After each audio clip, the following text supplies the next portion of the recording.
Big pass நேர்களுக்கு வணக்கம். நம்மளோட எதிரியா இருக்கிறவங்க கூட இந்த கேம்ல, பிக் பாஸ் கேம்ல நம்மள எதிரியா நினைக்கிறவங்க கூட நம்மளோட திறமையை பார்த்து பாராட்ட வைக்கிறாரு நம்ம முத்து. ஏன்னா இன்னைக்கு மார்னிங் ஆக்டிவிட்டியில் ஒரு டாஸ்க் கொடுக்கப்படுது. நீங்கள் இவ்வளோ நாள் என்ன உழைப்பு போட்டிருக்கீங்க, இந்த 44 நாள் வீட்டில் இருந்திருக்கீங்க, இந்த வெற்றிக்கான உங்களோட உழைப்பை பற்றி நீங்கள் சொல்லுங்கள், உங்களோட கேம் பார்ட்டிசிபேஷன் என்ன அப்படின்னு சொல்லுங்கன்றாங்க. ஸோ இதில் ஒவ்வொருத்தர் அவங்க என்ன பண்ணியிருக்காங்க அப்படின்றாங்க. அண்ட் முத்து வந்து என்ன சொல்கிறார் அப்படின்னா, நான் இந்த டைட்டில் அடிக்கணும் அப்படின்றத தாண்டி இந்த 106 நாளும் நான் இங்கே இருக்கணும், அதில் இருக்கிற ஒவ்வொரு மணித்துளியும் நான் பயன்படுத்தணும் அப்படின்றாரு. அது டெஃபினட்டாக அது எவ்வளோ ட்ரூன்றது பார்க்குறவங்களுக்கு தெரியும். ஏன்னா ஒவ்வொரு நாளும் அந்த மனுஷன் சும்மா இருந்தார் அப்படின்னா வேறு எந்த ஒரு தேவையில்லாத டாக்ஸும் போக மாட்டார். அவர் மைண்ட் அவர் டைவர்ட் பண்ணவே விட மாட்டார். இந்த டாஸ்கில் நம்ம என்ன பண்ணலாம், அடுத்தது என்ன கேம் வரும், இன்றைக்கி என்னென்ன டாஸ்க் கொடுப்பாங்க, இன்றைக்கி வீக்லி டாஸ்க் கொடுப்பாங்களா, டெய்லி டாஸ்க் கொடுப்பாங்களா, நம்ம அதில் எப்படி பெர்ஃபார்ம் பண்ணணும், கிராசரி டாஸ்க் வருதா அதில் நம்ம எப்படி பெர்ஃபார்ம் பண்ணணும், யாரை உள்ளே அனுப்பணும், நம்ம என்ன பண்ணலாம், இன்றைக்கி ஒரு கேம் கொடுக்குறோமா அதில் என்ன பண்ணலாம் அப்படின்னு அவர் திங்கிங் ஃபுல்லாகவே அந்த கேமை பேஸ் பண்ணி தான் இருக்கும். ஸோ ஒவ்வொரு மணித்துளியும் நான் பயன்படுத்தணும் அப்படின்றாரு. அதை ரொம்ப அழகாக பண்ணிட்டுருக்கார் முத்து. அண்ட் இந்த ஷோ எடுத்துக்கிட்டோம் அப்படின்னா ஒரு 10-15 படங்கள் பண்ணி கிடைக்கிற ஒரு பாப்புலாரிட்டி இதில் கிடைக்கும். ஸோ அப்படிப்பட்ட ஒரு நிகழ்ச்சி இது. அதை நான் எனக்கு ஒரு ஆப்பர்ச்சுனிட்டி அது கிடைச்சிருக்கும் போது நான் நல்லா பயன்படுத்தணும்னு நினைக்கிறேன் அப்படின்னாரு. அது உண்மைதான். இதை நம்ம கமல் சாரும் அடிக்கடி சொல்லுவார். ஏன்னா ஒரு 10-15 படம் பண்ணால் ஒரு ஃபெமிலியாரிட்டி கிடைக்கும், மக்கள்கிட்ட நம்ம அணுக முடியும், அந்த இது நமக்கு தருது அப்படின்னு. நம்ம இவ்வளோ சீசன் கிராஸ் பண்ணி வந்திருக்கும். ஒரு சிலரோட நம்மளோட பயங்கரமான ஒரு பர்சனல் கனெக்ட் இருக்கும். எனக்கு இப்போ வரைக்கும் அசீம் ப்ரோ அப்படின் போது அது என்னமோ என்னோட ஒரு அண்ணாவை நான் பார்க்குற மாதிரி, என்னோட பிரதிபலிப்பாக நான் அவரை பார்க்குற மாதிரி தோணும். இன்னைக்கு வரைக்கும் அவர் மேலே ஒரு பாண்டிங் இருக்கும். அதே மாதிரி ஒரு சிலரை பார்த்தா நமக்கு வெறுப்பாக இருக்கும். ஸோ அந்த ஒரு பர்சனல் கனெக்ட் உருவாக்குது இல்லையா.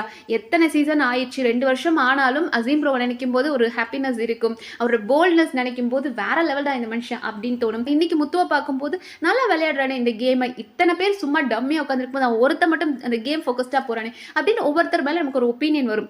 அது நம்ம ஒரு 15 படங்கள் ஒரு ஹீரோவை பார்த்தா கூட நமக்கு அவர் படம் பார்த்தா வந்துட்டோன்னு போயிடும். ஆனால் இந்த பிக் பாஸ் ஷோவில் தான் நம்மளோட பர்சனல் கனெக்ட் அவங்க கூட பண்ணிக்க முடியும். ஸோ அப்படிப்பட்ட ஒரு நிகழ்ச்சியில் எனக்கு வாய்ப்பு கிடைச்சிருக்கும் போது நான் அதை பயன்படுத்தணும், அதுவும் நான் ஓய்வு எடுக்காமல் பயன்படுத்தணும் அப்படின்னு தான் நினைக்கிறேன். ஏன்னா இந்த சான்ஸ் சாதாரண விஷயம் கிடையாது.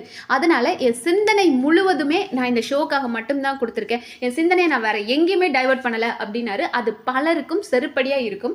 இப்போ தர்ஷிகா அண்ட் விஷால் ஒரு லவ் நடந்துட்டு இருக்கலையா, அதெல்லாம் பார்க்கும்போது எனக்குலாம் தர்ஷிகா மேலே செம்ம கோபமாக இருந்துச்சு. ஏன்னா இனிஷியல் டேஸில் தர்ஷிகா கொஞ்சம் ரூடாக பிஹேவ் பண்ணாலும் பயங்கரமான கேம் ஃபோக்கஸ்டான பர்சனாக இருந்தாங்க. ஃபிசிக்கல் டாஸ்க்லாம் வந்து அப்படின்னா தர்ஷிகா வேற லெவல் அப்படின்னு யோசிச்சுட்டு இருந்தோம். எந்த ஒரு டாஸ்க்னாலுமே சரி அவங்களோட இன்வால்மெண்ட் நல்லா இருக்கும். ஆனால் இப்போ கடந்த ஒரு 2 வாரங்களாக பார்த்தோம் அப்படின்னா அவங்க கேமை டைவர்ட் பண்ணிட்டு வேற எங்கேயோ ஒரு கான்செப்ட் போயிட்டு இருக்காங்க. அதுவும் விஷாலை போய் அவங்க லவ் பண்ணுறாங்கன்றது நீங்கள் இவ்வளோ வீக்கான பர்சனா அப்படின்ற மாதிரி இருக்கு. ஒரு ஸ்கூல் டாஸ்கில் உங்களுக்கு நீங்கள் ஒரு ரோல் விஷால் கூட எடுத்தீங்க அப்படின்றதுக்காக உங்களுக்கு லவ் வந்துருமா? இது பிபிஏ வந்துட்டு ஓகே பிளான் பண்ணி தான் அதை பண்ணுறாரு. அதாவது இவங்களுக்குள்ள ஒரு சின்ன ஒரு ஃபயர் பற்றிக்கிச்சு அப்படின்னதுமே இன்னைக்கு ராஜா ராணி டாஸ்க் கொடுக்குறாங்க. அண்ட் அதுலேயும் அவங்க 2 பேரும் தான் குக்கா போட போகிறாங்க. ஸோ அவனுங்க அப்படி தான் பண்ணுவாங்க. ஆனால் நீங்கள் எங்கே இருக்கீங்க, உங்களோட லைஃப்பில் எவ்வளோ ஸ்ட்ரகிள்ஸ் பார்த்துருக்கீங்க, உங்கள் வில் பவர் என்னென்னமோ அப்படின்னு யோசிச்சுட்டு இருந்தேன். பட் அதுவும் இவர் எப்படிப்பட்ட ஒரு பர்சன், எல்லாருக்கூடையும் வந்து விஷால் எப்படி ஃப்ளட் பண்ணுறாருன்னு இவங்க பார்க்குறாங்க. பார்த்தும் இவங்க இந்த அளவுக்கு தான் இருக்காங்க. ஒரு டாஸ்க் பண்ணும்போது லவ் வந்துருச்சு அப்படின்னா உங்களை என்ன சொல்றது, எதுக்கு இந்த டாஸ்க் வந்துட்டோமே மறந்துட்டீங்களே. பட் அதை நம்மளோட முத்து அழகாக சொன்னார். ஸோ என்னோட சிந்தனை வேறு எங்கேயும் போகலை, என்னோட கான்சன்ட்ரேஷன் ஃபுல்லாக இங்கே தான் இருக்குது. என்னோட உடல், மனசு, அறிவு, மூளை அப்படின்னு அத்தனையும் இந்த கேமை ஃபோக்கஸ் பண்ணி போயிருக்கேன் அப்படின்னாரு. அது உண்மை. எந்த நேரமும் அந்த மனுஷன் கேம்குள்ளே தான் இருப்பார். அது பலரும் கேட்டிருக்காங்க. அது பவித்ராவாகட்டும், தர்ஷிகா ஆகட்டும், ஆனந்தி, இவங்க எல்லாருமே ஒரு ஸ்ட்ராங் பிளேயர்ஸ் தான். இவங்க எல்லாருமே முத்துவை கேட்கறது தான். சரி நீ கேம்னா அந்த டாஸ்க் வரும்போது கேம் நீ ஒரு மற்ற நேரமும் நீ சும்மா இருக்கலாமே, ஏன் இப்போ பாரு கேமை பற்றியே யோசிச்சுட்டு இருக்க அப்படின்னா அந்த மனுஷனுக்கு தெரியுது இங்கே இருக்க அத்தனை பேர் பெரிய பெரிய செலிபிரிட்டிஸ், அவங்களுக்கு இல்லைனாலுமே அவங்க ஃபேஸ் வேல்யூக்காகவே ஒரு ஃபேன்ஸ் இருப்பாங்க. ஆனால் நான் அப்படி கிடையாது, உங்கள் அளவுக்கு நான் பிரபலம் கிடையாது. ஸோ உங்கள் கூட நான் காம்படிட் பண்ணணும் அப்படின்னா நான் உங்களை விட இன்னும் ஜாஸ்தியாக பண்ணணும், என்னோட 100% நான் கொடுத்துக்கிட்டே இருக்கணும் அப்படின்றதுக்காக அந்த மனுஷன் பெர்ஃபார்ம் பண்ணிக்கிட்டே இருக்காரு. ஸோ என்ன நான் காமிச்சிக்கிட்டே இருக்கணுன்றதுக்காக நான் நிறைய விஷயங்கள் பேசியிருக்கேன். எல்லாரும் என்னை வாயை மூடுறா, நீ போந்துட்டா பேசினது அப்படின்னு சொல்கிற அளவுக்கு நான் உழைச்சிருக்கேன். நான் வந்து நிறையா பேசுகிறேன் அப்படின்றாங்க. அதுக்காக நான் கடைசியாக இப்போ பேச ஆரம்பிச்சுட்டேன். நான் மற்றவங்க பேசுறதை கேட்கவே மாட்டேன் அப்படின்றாங்க. ஆனால் மற்றவங்களை பேச விட்டு நான் கடைசியாக கேட்டு பேசியிருக்கேன். அப்படி எனக்குள்ளேயும் மாற்றங்கள் நான் கொண்டு வந்திருக்கேன். நான் ஒரு நாள் ஒரு 4 மணி நேரம், ஒரு நாளையில் 4 மணி நேரம் நான் அமைதியாக இருந்ததுக்கே என்னை ஃபர்ஸ்ட் பெர்ஃபார்மர்னு எல்லாரும் சொல்கிற அளவுக்கு அளவுக்கு நான் வச்சிருக்கேன் அப்படின்னாரு.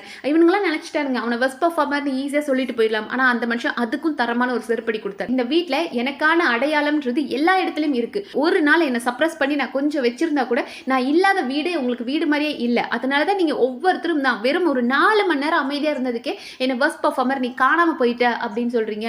ஸோ அந்த அளவுக்கு முத்து 1 மணி நேரம் ஒரு மணித்துளி கூட வேஸ்ட் பண்ண மாட்டான்றத உங்க மனசுல நான் பதிய வச்சிருக்கேன் அப்படின்னாரு பாருங்க. அதெல்லாம் வேற லெவல் இருந்து அவங்க ஹேட்டர்ஸ்க்கே அப்பதான் புரியும். ஆடடா ஆமா இல்ல அவன் கொஞ்ச நேரம் அமைதியா இருந்தா கூட அவர் பெஸ்ட் பெர்ஃபார்மர் ஆன முத்து ஏன் அவன் அமைதியா இருக்கா நம்ம யோசிக்கிறோமே அப்படின்ற மாதிரி இருந்தது.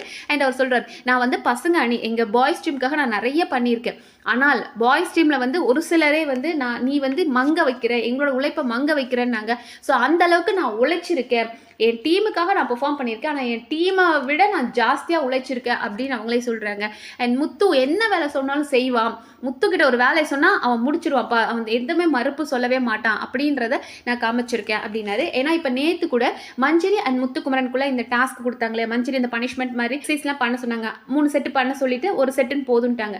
ஆனால் அவங்க வந்து அது சௌந்தர்யா கிட்ட சொல்லிட்டு போயிட்டாங்க இல்லையா. பட் இவர் தொடர்ந்து 3 செட்டு பண்ணிக்கிட்டே இருக்காரு. அப்போ நம்ம தீபக் ஆகட்டும், அருண் ஆகட்டும், இவங்க எல்லாருமே என்ன கேட்டாங்க அப்படின்னா, முத்துக்குமரனை பற்றி உங்களுக்கு தெரியும் இல்லையா, ஒரு வேலைன்னு சொல்லிட்டா அவன் செய்வான். அப்போ நீங்கள் அவன்கிட்ட 3 தடவைன்னு சொல்லிட்டு நீங்கள் சௌந்தர்யா காதில் போய் ஒரு தடவை சொன்னால் அவனுக்கு எப்படி தெரியும்? நமக்கு முத்துக்குமரனை பற்றி தெரியும், அவனோட ஒர்க்குன்னு வந்து அவன் எப்படி இருப்பான், ரூல்ஸ்ன்னு வந்து அவன் எப்படி ரூல்ஸை ஃபாலோ பண்ணுவான்னு தெரியும். அப்படி இருக்கும்போது நீங்கள் அவனுக்கு ஏன் இவ்வளோ தடவை கொடுத்தீங்க? நீங்கள் அது முத்துக்குமரன் கிட்ட தானே சொல்லிட்டு போயிருக்கணும் அப்படின்னு அருண் பல தடவை ஸ்ட்ராங்காக சொன்னார். தீபக் சொன்னார், ஏன்னா முத்து கிட்ட நம்ம ஒரு வேலையை கொடுத்துட்டோம்னா அவன் செய்வான் அப்படின்ற நம்பிக்கை இன்னைக்கு இருக்கிற பலருக்கும் இருக்குன்றத ரொம்ப அழகாக சொன்னார்.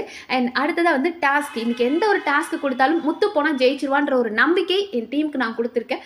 இந்த அளவுக்கு என்னோட உழைப்பை முழுமையாக இந்த ஷோக்காக என்னோட கான்ட்ரிபியூஷன் நான் கொடுத்துருக்கேன். எல்லாரும் அதை நம்புற அளவுக்கு அந்த உழைப்பை நான் உங்ககிட்ட காட்டியிருக்கேன் அப்படின்னாரு. வேற லெவலில் இருந்தது. ஏன்னா எல்லாருமே தங்களை பற்றி பேசுவாங்க, நான் இவ்வளோ தூரம் உழைச்சி வந்திருக்கேன், இதை கஷ்டப்பட்டு வந்திருக்கேன் அப்படின்னு எல்லாரும் பேசலாம். ஆனால் அதை ஆப்போனன்ட் அக்செப்ட் பண்ணணும் இல்லையா. ஏன்னா நம்ம வந்து நம்மளோட உழைப்பு என்ன அப்படின்னு பேசுகிறோம் அப்படின்னா அதுக்கு நம்மளோட டீம்மேட்ஸ் எல்லாரும் அதை ஒத்துக்கணும். எத்தனை பேர் ஒத்துக்கிறாங்கன்னு பார்க்கறதா இந்த டாஸ்க். இப்போ முத்துக்குமரன் பேசுறாருன்னா ஹவுஸ்மேட்ஸ் எல்லாரும் ஒத்துக்கிறாங்களா, இல்லை எத்தனை பேர் ஒத்துக்கிறாங்கன்றதை கவுண்ட் பண்ணும். இப்போ ஒரு சிலர் மஞ்சரிக்கெல்லாம் இன்னும் 10 பேர் தான் ஒத்துக்கிட்டாங்க அவங்க பேசினதுக்கு. ஆனால் முத்துக்குமரனுக்கு அத்தனை பேரும் கை தூக்குனாங்க. ஏன்னா முத்துக்குமரனை பற்றி அத்தனை பேருக்கும் தெரியும், அவன் கேம்னு வந்துருச்சுன்னா எந்த அளவுக்கு ஃபோக்கஸ்டாக இருக்கான். பலருக்கும் அவன் மேலே வெறுப்பு, அது சௌந்தர்யாக்காகட்டும், ஜாக்லின் ஆகட்டும், ஆனந்தி, எல்லாருக்குமே முத்து மேலே வெறுப்பு இருக்கிறது. இவன் ஏன் இவ்வளோ கேம் ஃபோக்கஸ்டாக இருக்கான் தான். அதுக்கு ஒரு சின்ன எக்ஸாம்பிள் சொல்கிறேன். இப்போ நேற்று வந்து லெமன் இன் த ஸ்பூன் அப்படின்ற ஒரு கேப்டன்சி டாஸ்க் நடந்தது. நிறைய பேர் பார்த்தோம் அப்படின்னா சோர்வா படுத்துட்டாங்க, தூங்கிட்டாங்க, ஃப்ளட் பண்ணுறாங்க, ஒருத்தருக்கு ஒருத்தர் மடியில் படுத்தி கொஞ்சிக்கிறாங்க, இப்படி எல்லாம் நடந்துச்சு. ஆனால் முத்து மட்டும் அந்த 2 பேரும் போர் அடிக்க கூடாது, நம்ம ஏதோ ஒரு கமெண்ட்ரி கொடுத்துக்கிட்டு என்டர்டெயின் பண்ணணும் அப்படின்னு சொல்லி அந்த 1.5 மணி நேரம் உண்மையாவே வந்து அந்த கேப்டன்சி டாஸ்க்கு அவரால் மட்டும்தான் பார்க்க முடிஞ்சது. ஏன்னா அவர் சொல்றது நம்ம கேட்டு ஃபன்னா இருந்தது. அந்த மனுஷன் பேசுனது அப்படியே என்டர்டெயின் நான் ஸ்டாப்பா பேசி என்டர்டெயின் பண்ணிக்கிட்டே இருந்தாரு. ஒரு பாயிண்ட்ல நம்ம சௌந்தர்யா என்ன கேட்டாங்க அப்படின்னா, சௌந்தர்யா அண்ட் ரயான் பக்கத்துல உட்காந்துருக்காங்க. ஸோ சௌந்தர்யா ரயான் கிட்ட கேட்குறாங்க, அவன் எப்படி இவ்வளோ அழகா பேசுறான், அடுத்தடுத்த வேர்ட்ஸ் கண்டினியூஸா பேசிக்கிட்டே இருக்கானே.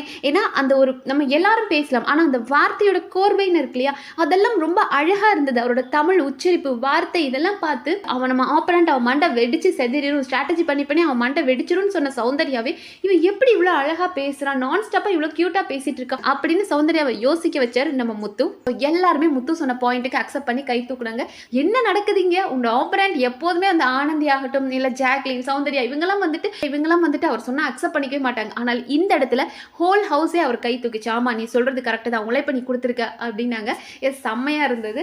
நீங்க அந்த கேம் அழகா எடுத்துட்டு போறீங்க. அண்ட் உங்களோட உழைப்புக்கான வெற்றி கொடி சீக்கிரத்தில் கிடைக்கும் முத்துக்குமரன். வாழ்த்துக்கள். அண்ட் வேற என்னென்ன இன்ட்ரெஸ்டிங்கா நடக்குது அப்படின்றத அடுத்த வீடியோல பார்க்கலாம். நன்றி.